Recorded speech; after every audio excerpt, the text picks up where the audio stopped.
കേരളത്തിൽ ഏറ്റവും കൂടുതൽ വിൽക്കപ്പെടുന്ന മദ്യം ജവാൻ റമാണ്. ഒരു ലിറ്ററിന് 650 രൂപയാണ് അതിന്റെ വില. എന്നാൽ ഈ കുപ്പി ഉൽപ്പാദിപ്പിക്കുന്ന ട്രാവൻകൂർ ഷുഗേഴ്സ് ആൻഡ് കെമിക്കൽസ് എന്ന കമ്പനിക്ക് ഇതിൽ നിന്ന് ലഭിക്കുന്നത് വെറും 52 രൂപ മാത്രമാണ്. അപ്പോൾ നിങ്ങൾ നൽകുന്ന ബാക്കി 598 രൂപ എവിടേക്കാണ് പോകുന്നത് എന്നതാണ് ഇവിടത്തെ യഥാർത്ഥ ചോദ്യം. ഈ ഒരു കുപ്പിയുടെ ഔദ്യോഗിക കണക്ക് പരിശോധിച്ചാൽ നിർമ്മാതാവിന് 52 രൂപയും എക്സൈസ് തീരുവയായി 82 രൂപയും ബെവ്കോയുടെയും വിൽപ്പനശാലയുടെയും മാർജിനായി 46 രൂപയും സെസ്സായി 20 രൂപയും ഉൾപ്പെടുന്നു. എന്നാൽ ഏറ്റവും വലിയ ഭാഗം വിൽപ്പന നികുതിയാണ്. അത് മാത്രം 451 രൂപ വരും, അതായത് നിർമ്മാതാവിന് ലഭിക്കുന്നതിന്റെ 8 ഇരട്ടിയിലധികം. ഇന്ത്യൻ നിർമ്മിത വിദേശമദ്യത്തിന് കേരളത്തിൽ വിൽപ്പന നികുതി 251%. ഇത് ഇന്ത്യയിലെ ഏറ്റവും ഉയർന്ന നിരക്കാണ്. അതിനാൽ നിങ്ങൾ നൽകുന്ന ഓരോ 650 രൂപയിലും 85%, അതായത് 553 രൂപയും സർക്കാരിന്റെ ഖജനാവിലേക്കാണ് പോകുന്നത്. നിർമ്മാതാവിന് ലഭിക്കുന്നത് വെറും 8% മാത്രമാണ്. ഇത് വില കുറഞ്ഞ ജവാന്റെ മാത്രം അവസ്ഥയല്ല. ഹണി ബി ബ്രാൻഡിയുടെ 750 മില്ലി കുപ്പിക്ക് 710 രൂപയാണ് വില. അതിൽ നിർമ്മാതാവിന് ലഭിക്കുന്നത് 57 രൂപ മാത്രമാണ്, സർക്കാരിന് 85%. അതിലും വില കൂടിയ മാൻഷൻ ഹൗസ് ഫ്രഞ്ച് ബ്രാൻഡിക്ക് 1050 രൂപ വിലയുള്ളപ്പോൾ നിർമ്മാതാവിന് 84 രൂപയും സർക്കാരിന് വീണ്ടും അതേ 85%മാണ് ലഭിക്കുന്നത്. കുപ്പിയുടെ വില കൂടിയാലും കുറഞ്ഞാലും വിൽപ്പന നികുതി മാറ്റമില്ലാതെ 251%, സർക്കാരിന്റെ വിഹിതം 85%മായി തുടരുന്നു. ഞങ്ങളുടെ ഊഹമല്ല, കേരള സർക്കാരിന്റെ ഔദ്യോഗിക വില പട്ടികയിലെ കൃത്യമായ കണക്കാണ്. ഇത് ശതമാനത്തിൽ നോക്കിയാൽ ചിത്രം കൂടുതൽ വ്യക്തമാകും. ഏത് ബ്രാൻഡായാലും നിങ്ങൾ നൽകുന്ന ഓരോ 100 രൂപയിലും ഏകദേശം 8 രൂപ മാത്രമാണ് നിർമ്മാതാവിന് ലഭിക്കുന്നത്. 13 രൂപ എക്സൈസ് തീരുവയായും 7 രൂപ ബെവ്കോയുടെയും വിൽപ്പനശാലയുടെയും മാർജിനായും 3 രൂപ സെസ്സായും പോകുന്നു. ബാക്കിയുള്ള 69 രൂപ, അതായത് ഏറ്റവും വലിയ പങ്ക്, വിൽപ്പന നികുതിയാണ്. അങ്ങനെ എക്സൈസും വിൽപ്പന നികുതിയും സെസ്സും ചേർന്ന് ഓരോ 100 രൂപയിലും 85 രൂപയും സർക്കാരിന് പോകുന്നു. ഇവിടെ ഒരു കാര്യം കൂടി വ്യക്തമാക്കണം. ഈ 69% വിൽപ്പന നികുതി കണക്കാക്കുന്നത് കുപ്പിയുടെ വിലയിലല്ല, നികുതിക്ക് മുൻപുള്ള അടിസ്ഥാന വിലയിലാണ്. ആ അടിസ്ഥാന വിലയുടെ 251%. ഒരു കുപ്പിയിൽ നിന്ന് ഇത്രയും ലഭിക്കുന്നുവെങ്കിൽ ഒരു വർഷം കൊണ്ട് കേരളം ഇതിൽ നിന്ന് എത്ര രൂപ സമ്പാദിക്കുന്നുണ്ടാകും? ഈ ഒറ്റ കുപ്പിയിലെ അതേ ചിത്രം കേരളത്തിന്റെ മൊത്തം കണക്കിലും തെളിഞ്ഞു കാണാം. 2024-25 സാമ്പത്തിക വർഷത്തിൽ ബെവ്കോയും കൺസ്യൂമർ ഫെഡും ഉൾപ്പെടെ കേരളത്തിലെ മൊത്തം മദ്യ വിൽപ്പന ഏകദേശം 19,730 കോടി രൂപയായിരുന്നു. ഇതിൽ ഒരു വിവരാവകാശ രേഖ പ്രകാരം 14,822 കോടി രൂപ സർക്കാരിന് നികുതിയായി ലഭിച്ചു. അതായത് മദ്യത്തിനായി ചെലവഴിക്കുന്ന ഓരോ 1000 രൂപയിലും ഏകദേശം 751 രൂപ സർക്കാരിന്റെ ഖജനാവിലേക്കാണ്. ജവാൻ പോലുള്ള സ്പിരിറ്റ് ബ്രാൻഡുകളിൽ ഇത് 85% വരെ ഉയരും. എന്നാൽ താരതമ്യേന കുറഞ്ഞ നികുതിയുള്ള ബിയർ പോലുള്ള ഉൽപ്പന്നങ്ങൾ കൂടി ചേരുമ്പോൾ എല്ലാ മദ്യത്തിന്റെയും ശരാശരി ഏകദേശം 75%മായി നിൽക്കുന്നു. ഈ ഒരു വസ്തുതയിൽ നിന്നാണ് കേരളത്തിന്റെ മദ്യ സമ്പദ്വ്യവസ്ഥയുടെ കഥ തുടങ്ങുന്നത്. സർക്കാർ എത്ര സമ്പാദിക്കുന്നു? അതിനെ എത്ര ആശ്രയിക്കുന്നു? അതിന്റെ വില എന്ത്? ഇവിടെ ഒരു കാര്യം വ്യക്തമാക്കണം. കേരളത്തിൽ സർക്കാർ മദ്യത്തിന് നികുതി ചുമത്തുക മാത്രമല്ല ചെയ്യുന്നത്, സർക്കാർ തന്നെയാണ് മദ്യം വിൽക്കുന്നതും. ബെവ്കോ ഒരു സർക്കാർ കമ്പനിയാണ്. അത് നിർമ്മാതാക്കളിൽ നിന്ന് മദ്യം മൊത്തമായി വാങ്ങി ഭൂരിഭാഗവും ചില്ലറ വിൽപ്പനശാലകളിലൂടെ വിൽക്കുന്നു. 2000-ാം ആണ്ടിൽ ബെവ്കോയ്ക്ക് സ്വന്തമായി വെറും 14 ചില്ലറ വിൽപ്പനശാലകൾ മാത്രമേ ഉണ്ടായിരുന്നുള്ളൂ. ഇന്ന് ഏകദേശം 278.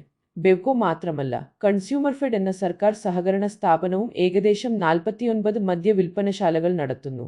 അതായത് സർക്കാർ നേരിട്ട് നടത്തുന്ന ചില്ലറ വിൽപ്പനശാലകൾ ആകെ 320-ലധികം. അതേ കാലയളവിൽ ബെവ്കോയുടെ വാർഷിക വിൽപ്പന ഏകദേശം 1,338 കോടി രൂപയിൽ നിന്ന് 19,700 കോടി രൂപയ്ക്ക് മുകളിലേക്ക് 24 വർഷം കൊണ്ട് ഏകദേശം 14 മടങ്ങ്. വാർത്തകളിൽ പലപ്പോഴും മദ്യത്തിൽ നിന്നുള്ള എക്സൈസ് വരുമാനം എന്ന് കേൾക്കാം.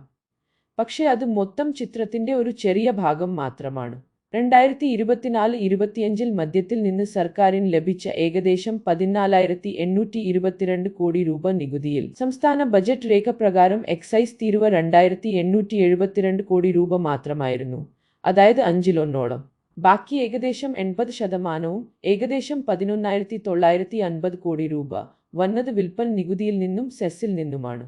ഈ 11,950 കോടി എന്നത് ഒരു ഏകദേശ കണക്കാണ്. കാരണം ബജറ്റ് രേഖകളിൽ മദ്യത്തിന്റെ വിൽപ്പന നികുതി ഇന്ധനത്തിന്റെ വിൽപ്പന നികുതിയോടൊപ്പം ചേർത്താണ് രേഖപ്പെടുത്തുന്നത്. അത് പ്രത്യേകം വേർതിരിച്ച് പ്രസിദ്ധീകരിക്കുന്നില്ല. ഈ ഘടന വർഷങ്ങളായി മാറിയിട്ടില്ല. എക്സൈസും വിൽപ്പന നികുതിയും വെവ്വേറെ ഔദ്യോഗികമായി രേഖപ്പെടുത്തിയ അവസാന വർഷമായ 2019-20ലും ഇതേ ചിത്രമായിരുന്നു. എക്സൈസ് 18%, വിൽപ്പന നികുതി 82%.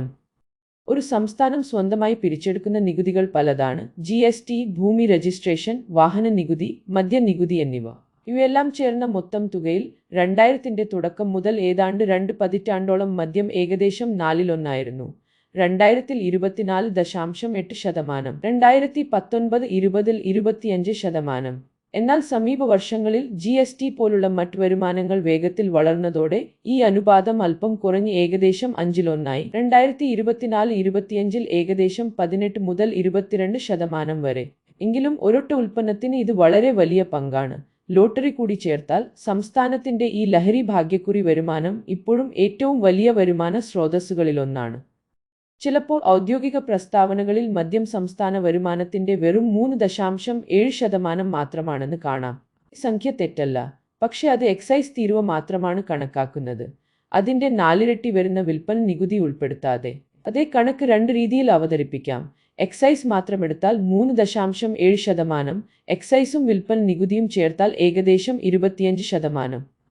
ഈ വരുമാനം ആരിൽ നിന്നാണ് വരുന്നതെന്ന് നോക്കാം.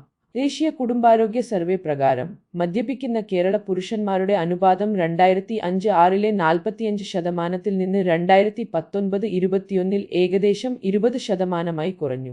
ഏറ്റവും പുതിയ 2023-24ലെ 6ാം ദേശീയ കുടുംബാരോഗ്യ സർവേയിൽ ഇത് അല്പം ഉയർന്ന് 22.7%-ആയി, 20 വർഷം മുമ്പുണ്ടായിരുന്നതിന്റെ ഏതാണ്ട് പകുതി മാത്രം. പക്ഷേ കേരളത്തിന്റെ യഥാർത്ഥ സ്ഥാനം മനസ്സിലാകണമെങ്കിൽ മറ്റ് സംസ്ഥാനങ്ങളുമായി താരതമ്യം ചെയ്യണം. ദേശീയ ശരാശരി 18.9%. രാജ്യത്ത് ഏറ്റവും കൂടുതൽ മദ്യപിക്കുന്നത് അരുണാചൽ പ്രദേശിലാണ്, 50.5%. വലിയ സംസ്ഥാനങ്ങളിൽ ഒന്നാമത് തെലങ്കാന, 43.9%. ദക്ഷിണേന്ത്യയിൽ പോലും മുന്നിൽ തെലങ്കാനയാണ്.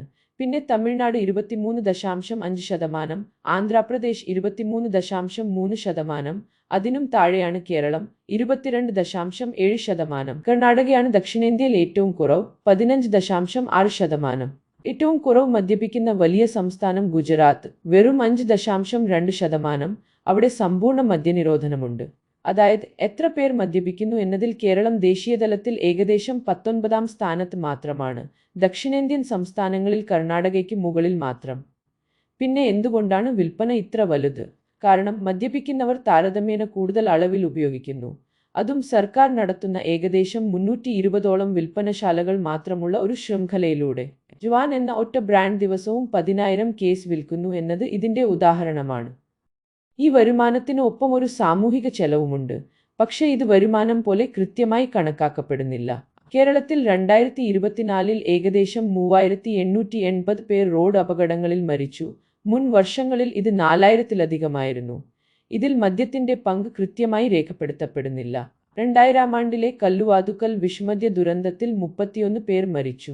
കുടുംബങ്ങളിലെ പ്രശ്നങ്ങളും അടിമത്തവും പ്രധാനമായും കനത്ത മദ്യപാനികളായ ഒരു ന്യൂനപക്ഷത്തിൽ കേന്ദ്രീകരിച്ചിരിക്കുന്നു. ഒരു പ്രധാന വസ്തുത, മദ്യത്തിന്റെ സാമൂഹിക ചെലവ് അതിന്റെ വരുമാനത്തേക്കാൾ കൂടുതലാണോ എന്ന് കേരളം ഇതുവരെ ഔദ്യോഗികമായി പഠിച്ചിട്ടില്ല. ദേശീയ കണക്കുകൾ സൂചിപ്പിക്കുന്നത് ഈ ചെലവ് വരുമാനത്തെ കവിയാൻ സാധ്യതയുണ്ട് എന്നാണ്. മദ്യം പൂർണ്ണമായി നിരോധിക്കുക എന്ന ആശയം കേരളത്തിൽ പലപ്പോഴും ഉയരാറുണ്ട്. അതിന്റെ സാമ്പത്തിക ഫലം മറ്റ് സംസ്ഥാനങ്ങളിൽ കാണാം. ബീഹാർ 2016ൽ മദ്യം നിരോധിച്ചപ്പോൾ അവിടുത്തെ എക്സൈസ് വരുമാനം 3142 കോടി രൂപയിൽ നിന്ന് ഏകദേശം 30 കോടി രൂപയിലേക്ക് ഇടിഞ്ഞു, 99% നഷ്ടം. കേരളവും 2014ൽ ഘട്ടം ഘട്ടമായുള്ള ഭാഗിക നിരോധനം ആരംഭിച്ചിരുന്നു.